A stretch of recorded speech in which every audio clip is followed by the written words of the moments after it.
예수님은 오늘 제자들에게 격려의 말씀을 전하고 계셨습니다.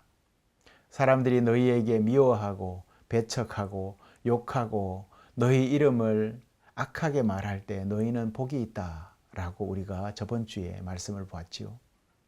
그날에는 기뻐하고 즐거워하여라, 하늘에서 너희의 상이 크기 때문이다.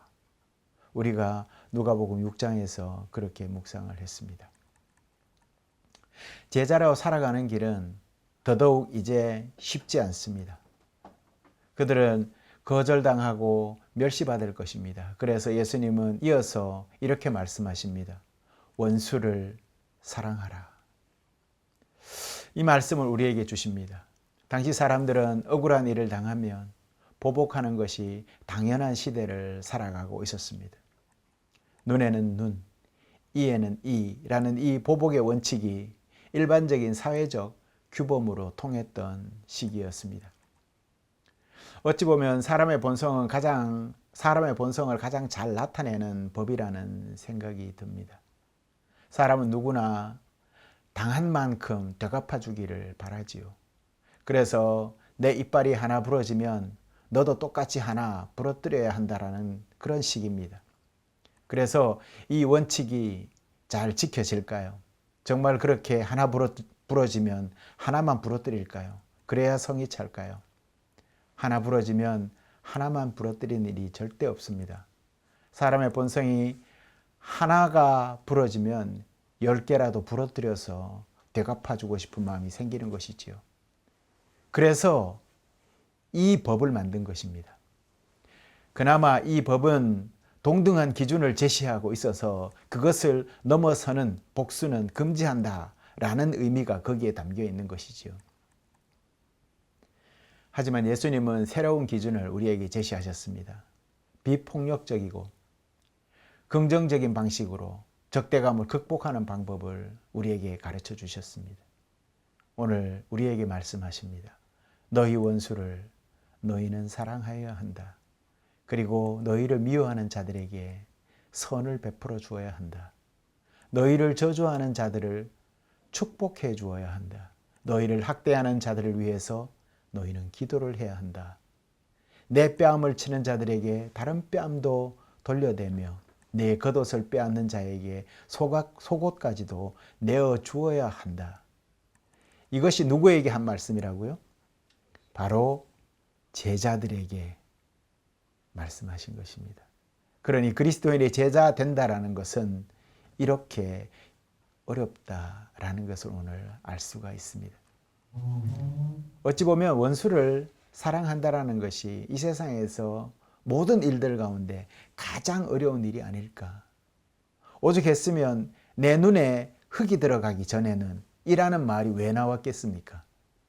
바로 원수를 향한 그러한 마음이 그대로 녹아있는 말 아니겠습니까?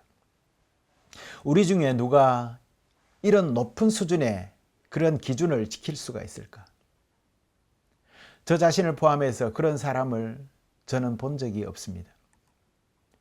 오늘날 우리 사회도 예수님 당시와 크게 다르지 않은 것 같습니다. 여전히 보복이 일반적인 반응으로 여전히 나타나고 있지 않습니까? 우리 사회를 보면 정치적 갈등과 지역 감정이 여전히 나타나고 있지 않습니까? 이런 분위기에서 우리가 다른 이의 의견을 또 나와 다른 그런 의견을 가진 사람들과 화해할 수 있을까요? 하지만 예수님께서는 바로 이것을 바라셨던 것입니다. 그리고 더 나아가서 이렇게 말씀하셨습니다. 내게 구하는 자에게 너는 주어야 한다. 내 것을 빼앗는 자에게 다시 그것을 달라고 하지 말아라. 남에게 대접을 받고자 하는 대로 너희도 남을 대접하여야 한다.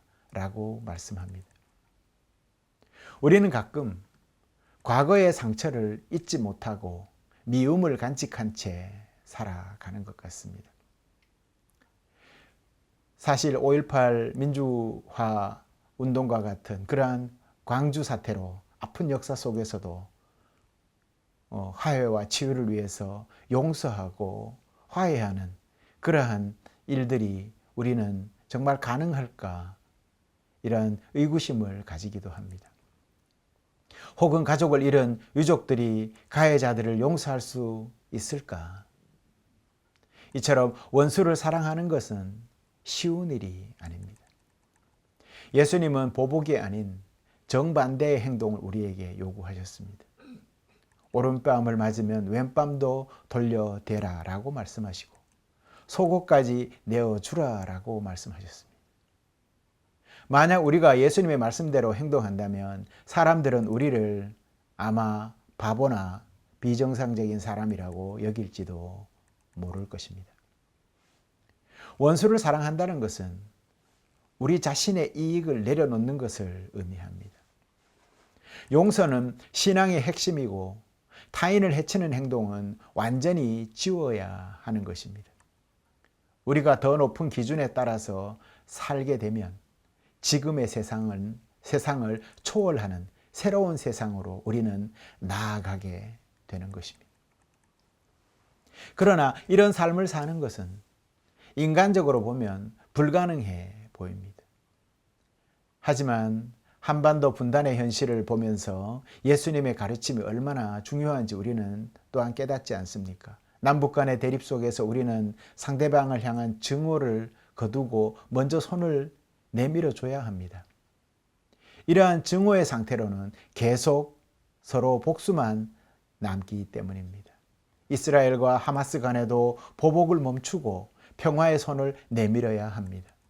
우크라이나와 러시아 또한 마찬가지입니다. 만약 과거에 집착하여 끊임없는 보복을 하려 한다면 우리는 평화를 이루지 못할 것입니다. 하지만 한 사람이 먼저 사랑의 손을 내민다면 새로운 역사가 시작될 것입니다. 서로가 서로에게 끼친 또 잘못을 먼저 인정하고 사과하고 회복시키려는 노력을 먼저 시도해야 하는 것입니다. 마틴 루터 킹 목사님의 설교에서 이런 이야기가 나오는 것을 보았습니다. 어느 날 저녁에 그 마틴 루터 킹 목사님은 동생과 함께 차를 타고 가고 있었다고 합니다. 그날 밤에 운전자들이 매우 거칠었다고 합니다. 대부분의 도로의 차들은 너도 나도 할 것 없이 모두 다 하이빔, 상향등을 켜고 막 내달리고 있었다고 합니다. 이것은 분명 어느 누군가가 실수로 시작된 일에서부터 이런 분위기가 모든 고속도로로 전염이 되었다라는 것이죠. 누군가가 맞은편의 차로부터 하이빔을 맞았던 것이죠. 그러면 그 즉시 복수심이 살아나서 너도 당해봐 라는 식으로 하이빔을 켜고 달리기 시작한다는 것입니다. 어느 날 누군가가 우연히 하이빔을 맞았고 그 이후에 그 도로의 모든 차들은 서로 상향등을 쏘면서 달리게 된 것이죠. 킹 목사님도 동생이 운전하는 차를 타고 가면서 하이빔을 맞은 것입니다. 이때 동생은 화가 머리끝까지 나서 나도 이제 하이빔 켜고 너도 어디에 당해봐 라는 식으로 그렇게 전조등을 낮추지 않고 내리 달렸다고 합니다. 그때 킹 목사님은 그러지 마 라고 자그만하게 말했다고 합니다. 그렇게 하면 도로가 온통 상향등으로 넘쳐나게 될 거고 누군가는 분명 교통사고를 겪지 않아도 되는데 이 일로 인해서 죽음을 맞이할 수도 있을 거야. 그 방법은 모두가 죽자는 것이야. 그러니 우리라도 먼저 그 빚을 내리자. 그게 좋겠어 라고 말을 했다는 것입니다. 나 먼저, 작은 일이지만 누가 이 일을 알아줄까 라는 그런 마음이 들더라도 나 먼저 그것이 옳은 일이라면 그렇게 하자라는 것이죠. 성도 여러분, 이것이 문제의 본질 아닙니까?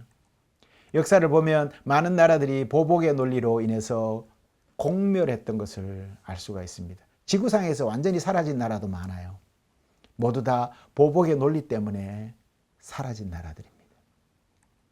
이런 일들은 지금도 여전히 세계 도처에서 그대로 재현되고 있고 가까이는 우리 삶의 자리에서도 그대로 반복되고 있지 않습니까? 그러니 누군가는 증오의 사슬을 끊고 사랑의 빛을 밝혀야 할 때입니다. 누군가는 이성을 가지고 사랑을 실천해야 할 때라는 것이죠. 폭력은 또 다른 폭력을 낳고 증오는 더 큰 증오를 불러올 뿐입니다. 결국 그 끝에는 파멸만이 기다릴 뿐입니다. 우리가 이 악순환을 끊는 방법은 단 하나, 사랑뿐입니다. 예수님께서는 이렇게 말씀하셨습니다. 너희 원수를 사랑하고 좋게 대하여 주고 또 아무것도 바라지 말고 구워주라. 그리하면 너희는 그 상을 받을 것이요 더 없이 높으신 분의 아들이 될 것이다 라고 합니다. 하나님의 아들이 된다는 게 무슨 뜻입니까? 여기에서 여러분들은 하나님의 아들이죠. 하나님의 아들이 된다는 뜻이 여기서 무슨 말입니까? 그것은 하나님의 아들은 아버지의 뜻을 따르죠. 그러니 하나님의 아들이 된다는 것은 더 높은 기준을 따라서 살아가는 사람이 될 수 있다는 겁니다. 그러니 하나님의 뜻에 따라 살아가는 사람이 될 수 있다는 뜻이죠. 그것은 비폭력적인 삶을 살아가는 것이고 원수를 용서하는 것이고 증오의 사실을 끊는 것입니다. 바로 우리 그리스도인들의 삶을 아들의 삶으로 말씀하신 것이죠. 이제 우리에게 선택이 주어졌습니다. 우리는 원수를 사랑할 것인가? 아니면 세상의 방식대로 그대로 살아갈 것인가? 여전히 상향등을 쏘면서 서로에게 복수의 칼을 갈면서 살아갈 것인가? 예수님께서는 우리에게 더 높은 그러한 길을 제시하셨습니다. 그것은 어렵지만 참된 평화와 사랑의 길인 것이죠. 우리에게 이제 다가오는 한 주간도 원수를 사랑하는 마음을 품고 믿음의 길을 걷기로 결단합시다. 우리 주변에서 미움과 갈등이 있을 때 예수님의 말씀을 기억하며 용서와 사랑으로 반응하는 것이 바로 신앙의 실천 아니겠습니까? 믿음이 흔들릴 때마다 하나님을 의지하고 기도와 말씀을 통해서 믿음을 더욱 굳건하게 하십시오. 기도는 우리의 삶을 변화시키는 도구임을 믿고 매일 꾸준히 기도하며 하나님과의 실천과 친밀한 관계를 이어가시는 성도님들이 다 되시기를 바랍니다. 그리 여러분 삶의 자리가 원수를 사랑하는 자리, 하나님의 아들로서 그 길을 걸어가는 자리 되시기를 간절히 소망합니다. 기도하시겠습니다.